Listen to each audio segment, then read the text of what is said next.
Les élections municipales 2020 sont sur Polynésie la première. Après Chantal Gagnon hier, ce matin, notre invité café n'est autre que le maire sortant de Papeete, Michel Buyard, candidat à sa propre succession et qui conduit la liste Tapura Yaura Papeete. Absolument, Papeete, où on va assister à une quadrangulaire, puisque 4 candidats sont encore en course. Bonjour Michel Buyard. Bonjour.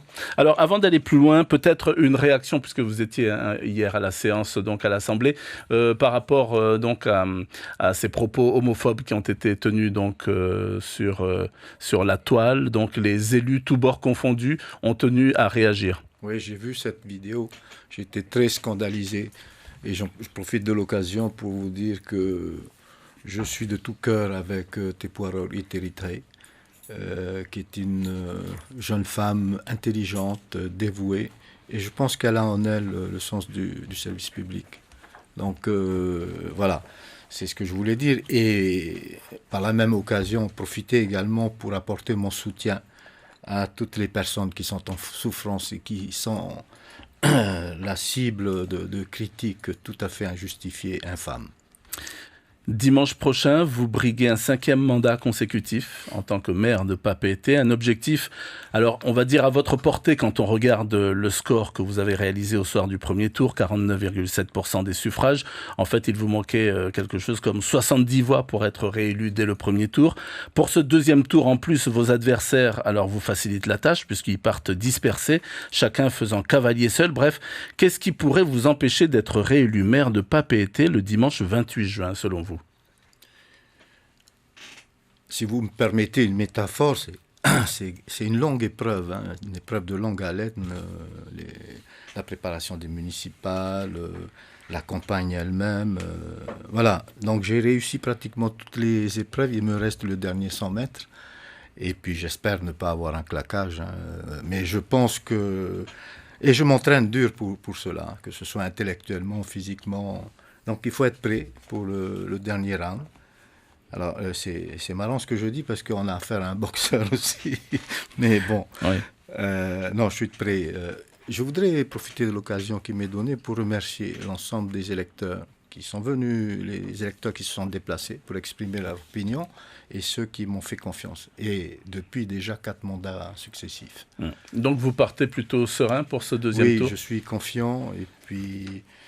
je dois vous dire aussi que c'est la bonne situation financière et budgétaire de la commune qui nous a permis d'amortir le choc de cette crise de la Covid-19, parce que ça a été difficile.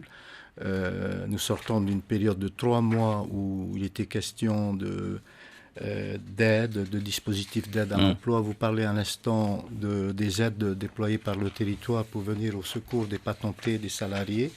Il y a bien une enveloppe très très importante qui a été consacrée à cet effet, de l'ordre de 5 milliards 700 millions. C'est déjà beaucoup. Pour ce qui concerne la municipalité, nous devons faire face à non seulement des enjeux sanitaires, mais également économiques et sociaux. Donc il faudra une équipe très solide, des gens expérimentés, également de la jeunesse, des jeunes également. Parmi les inconnus ou les obstacles qui peuvent se présenter à vous, au premier tour, il y a eu une forte abstention, 54,23%, soit environ 9 769 personnes. Vos adversaires vont essayer d'aller les chercher. Vous connaissez à peu près le profil de ces électeurs qui ont boudé les urnes au premier tour ? Oui, oui. Évidemment, nous avons continué à sillonner les quartiers. Moi, je dirais que ce sont pour ce qui nous concerne, c'est le bureau numéro 1, numéro 13. Il y a eu un taux de participation très faible. Ce sont les commerçants, la classe moyenne, des gens qui ont eu très peur, des personnes âgées. Donc, je voudrais profiter de l'occasion pour leur dire que tous les atouts seront réunis pour pouvoir les accueillir dans de bonnes conditions. Il y aura une distribution de masques à tous les électeurs qui viendront, qui se présenteront pour ces élections, pour cette élection municipale. Donc, voilà. Et puis, je profite pour lancer un appel à tous ces abstentionnistes qu'ils viennent exprimer leur droit de vote. Donc c'est très très important pour une démocratie et on a besoin d'écouter la voix de tout le monde. Alors, vos adversaires ont fait campagne au premier tour autour de thématiques parfois telles que la sécurité, l'embellissement de la ville, une meilleure circulation. Prenons la circulation justement. Comment désengorger une bonne fois pour toutes Papeete? Vous avez une idée, vous avez des projets bien précis pour ça? Oui.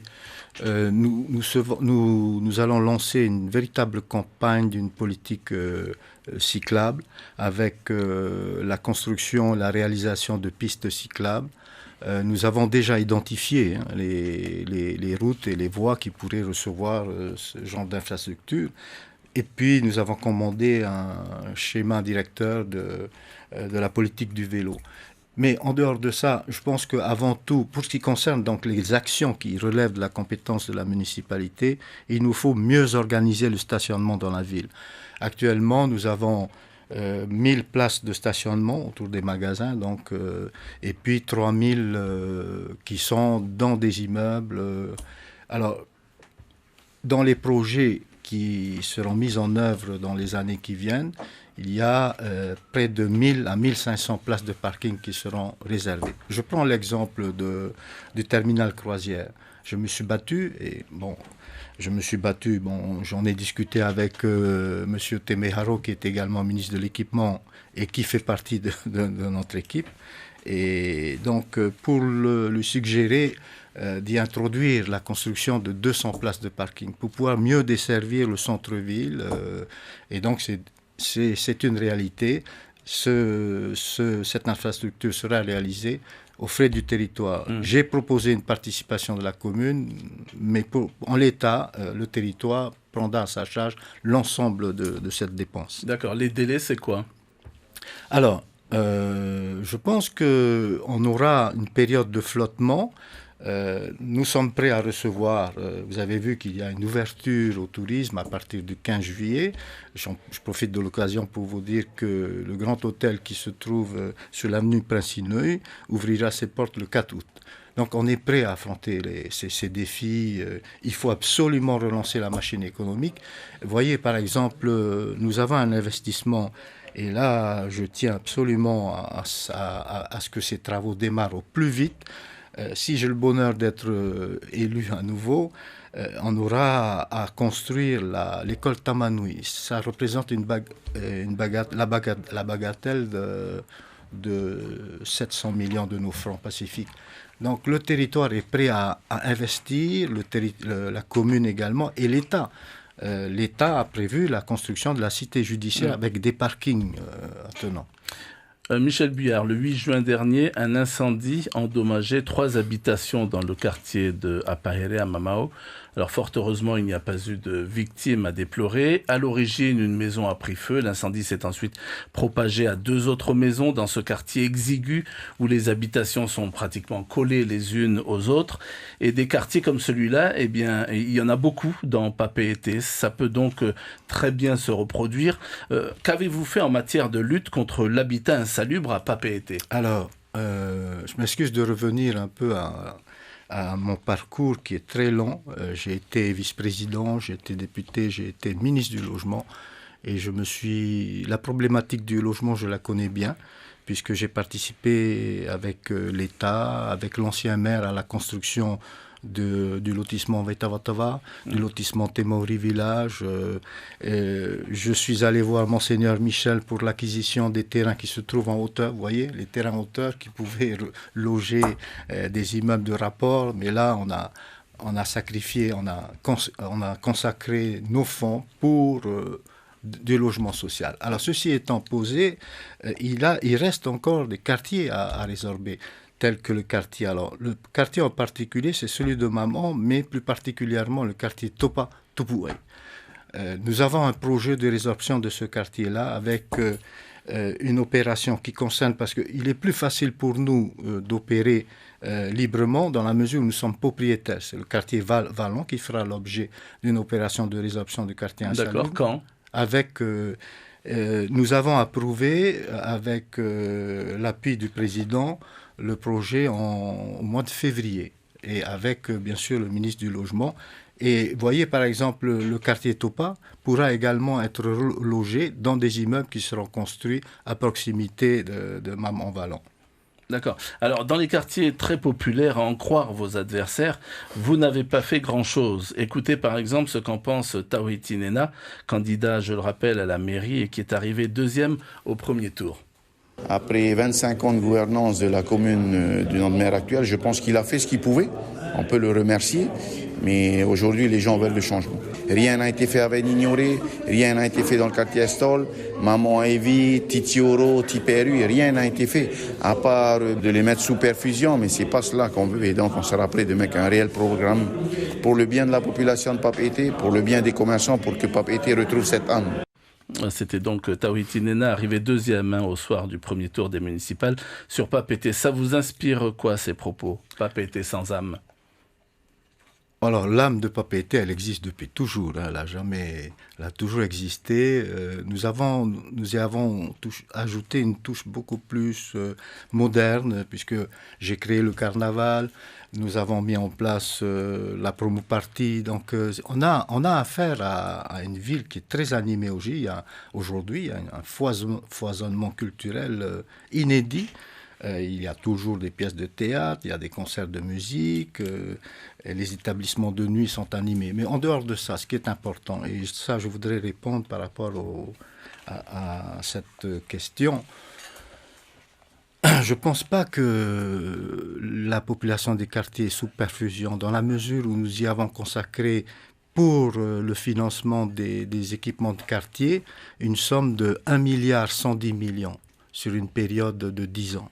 C'est considérable. 1 milliard dans les quartiers pour leur permettre de pouvoir s'exprimer culturellement, pour qu'ils puissent accéder au numérique, pour que nos mamans puissent disposer également des cours qui concernent leur santé, Airways, etc., etc. Le PEL également, nous y avons consacré 108 millions. Et puis, en matière de fonctionnement, de 2017 à 2019, nous y avons consacré pour le fonctionnement de ces équipements de quartier 380 millions. La crise du coronavirus, vous en tirez quoi comme leçon? Est-ce que elle va vous influencer dans votre manière de gérer la cité désormais? Oui, c'est sûr. C'est sûr, ça m'a permis, parce que j'étais tout seul à travailler, j'ai mobilisé mes cadres, mes hommes du service de sécurité civile et sécurité publique. On n'était pas très nombreux sur un effectif de 500 employés. On a dû mobiliser une centaine. Donc on était là à affronter cette crise difficile à gérer, puisque l'inquiétude première, c'était tous ces SDF qui étaient éparpillés dans la ville. Donc je m'en suis inquiété et très vite, on a pu les confiner, parce que j'avais peur qu'ils attrapent eux-mêmes la maladie et puis qu'ils puissent répandre cette maladie dans toute la ville. Donc il fallait protéger la ville. Et c'est le rapport que nous avons maintenant avec notre population. Il est beaucoup plus, c'est le cœur qui parle avant tout. Et ça, j'ai été très très heureux de vivre cette expérience. Excusez-moi de vous parler un peu du passé, mais ça me rappelle lorsque j'ai été dépêché en Nouvelle-Calédonie, après des événements malheureux, des Tahitiens avaient été chassés de la bourse de Thio. Il fallait les reloger et leur donner à manger. Donc c'est un peu la même situation que j'ai pu vivre là, cette fois-ci. Et donc beaucoup plus une proximité avec notre population. Il nous reste 3 minutes. Vous ne vous fixez pas de limite, Michel Buyard. Vous voulez rester maire jusqu'à quand? Combien de mandats? Voilà, je viens de faire 25 ans. Donc je vais faire encore... Si je vais jusqu'au bout, 6 ans, on dit, en Polynésie, c'est la population qui décide, mais bon, je ne voudrais pas finir comme Jackie Graff. Et je rends hommage à tous ceux qui... C'est comme Oscar Temaru. Et d'ailleurs, j'en profite. J'ai l'antenne aujourd'hui. Je demande à Oscar de faire attention à sa santé et d'arrêter sa grève de la faim parce qu'on est inquiet pour sa santé. Michel Buyard, vous avez une toute petite minute donc, pour vous adresser directement aux électeurs donc, et pour leur demander donc, pourquoi est-ce qu'ils doivent voter pour vous dimanche 28 juin. E hoa here maruru mai te eit wharoa amei I tō nei tāwana I tēnei pupui. Nā roro wau nā mua roe ha maruru mai te tātua rau tui rātira o te hareme I maiti. O tau hoara o te horo mai tō tuti aturira I iau. Tānu atu I te motia apene iau I ni tēne tapura. Ui te tātou te whiwhira hei o te whaaruruhi tātou nā roto I tēne whiwhi no te COVID-19. Wanen hei a tātou arai tēne whiwhi nā roto I te toturura I tō tātou ne hui rātira whiwhira I roto I tō hui rātira I te motua. Tā umano nor ārahei te parau ia no te ora rā o te mowhea ai tērā ai rai roto I te ora rā. Te parau no te maa, te parau no te tauturu, te ria tāwhina arora. Te pīt oara wau, te tātou ora o tō tātou ne hui rātira, iahara mei maiti te piti no tātou ara. Merci beaucoup Michel Buyard donc d'avoir été notre invité. Le prochain invité lundi ce sera Marcel Tuani donc à votre même place. Merci encore.